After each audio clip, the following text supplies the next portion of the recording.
नमस्कार। 13 अक्टूबर की शाम बहराइच के महाराजगंज जिले में स्थित दुर्गा पूजा का पंडाल पूरे जोश और उत्साह से भरा हुआ था। पूजा पंडाल में भक्तों का एक विशाल समूह मां दुर्गा की प्रतिमा को विसर्जन के लिए तैयार कर रहा था। इस इलाके में हर साल इस समय दुर्गा पूजा के आयोजन होते हैं और ये समुदाय के लिए एक विशेष अवसर होता है। इस बार भी आयोजन में भारी संख्या में लोग शामिल हुए थे।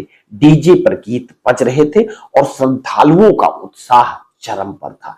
गीत किस तरह के बज रहे थे, इस पर प्रश्न चिन्ह है। लेकिन उसी दौरान एक घटना ने स्थिति को इतना बुरी तरह से बिगाड़ दिया कि वो सांप्रदायिक हिंसा का रूप ले लिया। हुआ यूं कि जब विसर्जन यात्रा एक मुस्लिम बहुल इलाके से गुजर रही थी, तब डीजे पर बज रहे गानों को लेकर कुछ लोगों ने आपत्ति जताई। उनका कहना था कि डीजे का शोर उनकी धार्मिक भावनाओं को ठेस पहुंचा रहा है और अब ये जांच का विषय है कि आखिर क्या बजाया जा रहा था और किनके इशारे पर बजाया जा रहा था। और उसके बाद ये बात महज एक सामान्य बातचीत तक सीमित बिल्कुल नहीं रही।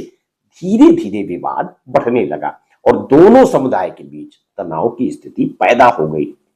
कुछ ही देर में बात बढ़ गई, जिसमें फिर देखते ही देखते पत्थरबाजी शुरू हो गई और इस तनावपूर्ण माहौल में एक बड़ी घटना घट गई।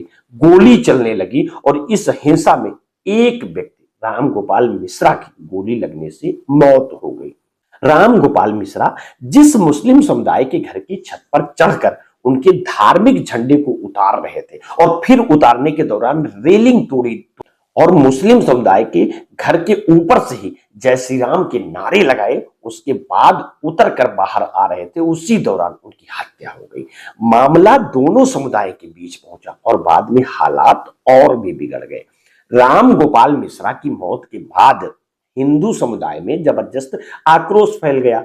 गांव के चारों तरफ अफवाहें फैलने लगी और स्थिति बेकाबू हो गई। इस घटना ने इलाके में हिंसा और दंगे का रूप ले लिया। पुलिस ने स्थिति को नियंत्रण में लेने की कोशिश की, लेकिन उस समय तक हिंसा काफी हद तक फैल चुकी थी। प्रशासन की तरफ से किसी ठोस कदम की कमी की वजह से दंगा और भड़क गया और इस घटना की जड़ें दरअसल बहुत गहरी थी।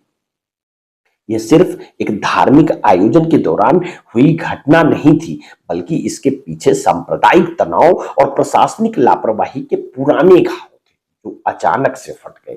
प्रशासन और पुलिस की इस घटना को न संभाल पाने की नाकामी ने स्थिति को और जटिल बना दिया। अब सवाल उठ रहे हैं कि इस तरह की घटनाओं को प्रशासन क्यों नहीं रोक पाता। ये कोई नई बात नहीं है। इस तरह की घटनाएं हमारे प्रदेश में पहले भी हो चुकी हैं। धार्मिक आयोजनों के दौरान पुलिस को अतिरिक्त सतर्कता बरतने की आवश्यकता होती है। आखिर तनावपूर्ण एरिया से जुलूस निकलने की अनुमति आखिर क्यों, और अगर अनुमति दी भी तो सुरक्षा के इंतजाम पर्याप्त क्यों नहीं थे। और ये सवाल और गंभीर तब हो जाता है जब स्थानीय लोगों ने आरोप लगाया कि पुलिस की नाकामी की वजह से इस सांप्रदायिक हिंसा ने विकराल रूप लिया। अब राम गोपाल की मौत ने न केवल एक परिवार को शोक में डुबो दिया, बल्कि पूरे समुदाय में भय और आतंक का माहौल पैदा कर दिया। कुछ लोगों का मानना था कि अगर प्रशासन समय रहते स्थिति को काबू में करता तो शायद राम गोपाल की जान बचाई जा सकती थी। वो इतनी जुर्रत न करता कि किसी के घर के ऊपर चढ़ता और धार्मिक झंडे को उखाड़ता और बात इतनी बढ़ती। घटना के बाद इलाके में कर्फ्यू लगा दिया गया। प्रशासन ने सुरक्षा के मद्देनजर कई कदम उठाए, लेकिन तब तक बहुत देर हो चुकी थी।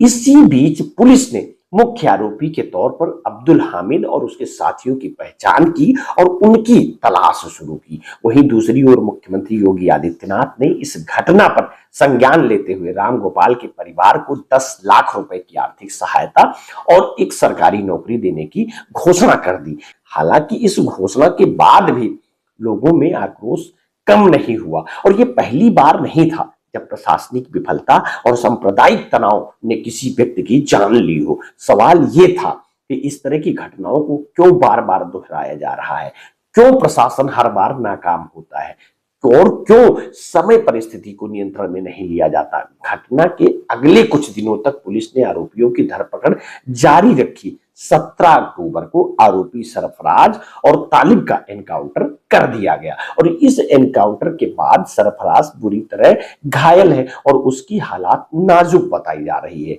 ADG law and order Amitabh yes कहते हैं कि लोग नेपाल भागने की फिराक में थे, तभी एनकाउंटर हुआ है। हमीद, अफजाल, सरफराज और तालिब को गिरफ्तार किया गया है। पुलिस का दावा था कि आरोपियों ने आत्मसमर्पण करने के बजाय पुलिस पर गोलियां चलाई, जिसके जवाब में पुलिस को भी कार्रवाई करनी पड़ी है। लेकिन इस मुठभेड़ ने भी कई सवाल खड़े कर दिए। एक और कुछ लोग पुलिस की इस कार्रवाई को न्याय संगत मानते हुए कह रहे हैं कि आरोपियों को उनके अपराध की सजा मिली और वहीं दूसरी ओर कई लोग इस इनकाउंटर को फर्जी करार दे रहे हैं और ये सवाल उठने लगे कि क्या पुलिस ने सच में एक सटीक कार्रवाई की है और या फिर ये सिर्फ जनता के गुस्से को शांत करने और अपनी छवि बचाने का एक प्रयास था। ये पहली बार नहीं था जब किसी विवादित एनकाउंटर के बाद पुलिस पर सवाल उठे हों। उत्तर प्रदेश में हाल के वर्षों में कई ऐसे एनकाउंटर हुए जिन्हें लेकर सवालिया निशान खड़े किए गए और इस घटना के बाद सरकार ने ये दिखाने की कोशिश की कि वो कानून और व्यवस्था बनाए रखने के लिए कड़े कदम उठा रही है, लेकिन जमीनी हकीकत कुछ और ही बयां कर दी। और ये पहली बार नहीं है जब किसी घटना में बड़े अधिकारियों को बचा लिया गया हो और छोटे कर्मचारियों पर कार्रवाई की गई हो। इस मामले में भी छोटे कर्मचारियों को निलंबित किया गया, जबकि प्रशासन के बड़े अफसरों पर कोई ठोस कार्रवाई नहीं हुई और यह प्रशासनिक लापरवाही का ही नतीजा था कि इतनी बड़ी घटना घटित हुई। और अगर समय रहते उचित कदम उठाए जाते तो शायद स्थिति इतनी बेकाबू नहीं होती और राम गोपाल मिश्रा की जान भी बचाई जा सकती थी। लेकिन हर बार की तरह इस बार भी बड़े अधिकारी बच निकलने में सफल रहे और ये घटना एक गंभीर प्रशासनिक विफलता का प्रतीक है। इसे सिर्फ एक सांप्रदायिक हिंसा का मामला कहकर टाला नहीं जा सकता। प्रशासन की इस विफलता ने न केवल एक व्यक्ति की जान ली बल्कि पूरे समुदाय में भय और अविश्वास का माहौल भी पैदा कर दिया। सवाल यह है कि क्या इस तरह की घटनाओं से कोई सबक लिया जाएगा या फिर ये सिर्फ एक और मामला बनकर रह जाएगा जिसे समय के साथ भुला दिया जाएगा।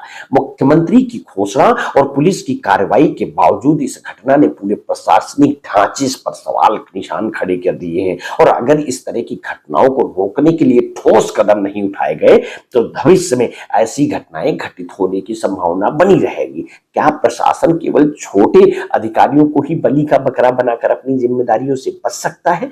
क्या बड़े अफसरों पर भी कार्रवाई होगी या फिर हमेशा की तरह इस बार भी बच निकलेंगे? इस घटना ने एक बार फिर ये साबित कर दिया है कि हमारे देश में प्रशासनिक विफलता और सांप्रदायिक तनाव की जड़ें कितनी गहरी हैं और अगर समय रहते प्रशासन ने अपनी जिम्मेदारी निभाई होती तो शायद रामगोपाल की हत्या नहीं होती और ना ही इस तरह की सांप्रदायिक हिंसा फैलती। अब इस तरह के मामले में एक की मौत हो गई है और एक सीओ एसएचओ को बलि का बकरा बना दिया गया, मुख्य जिम्मेदारों को बचा लिया गया, ऐसा प्रतीत होता है। और अगर मुख्य अधिकारियों पर कार्रवाई होती है तभी न्याय संगत के रूप में इसे देखा जाएगा, अन्यथा हर बार की तरह इस बार भी छोटे अधिकारियों को मुहरा बनाना दर्शाया जाएगा। यूपी कांग्रेस प्रमुख अजय राय कहते हैं सरकार पहले से ही फर्जी एनकाउंटर करवा रही है, चाहे मंगेश यादव का हो, अजीत प्रताप सिंह का हो या फिर बहराइच हो। ये सिर्फ अपनी विफलताओं को छिपाने के लिए करवाया जा रहा है। पूरी सरकार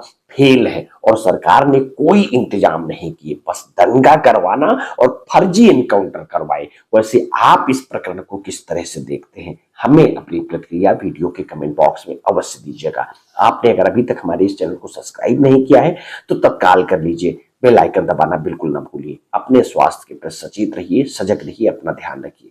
बहुत बहुत धन्यवाद। साधुवाद।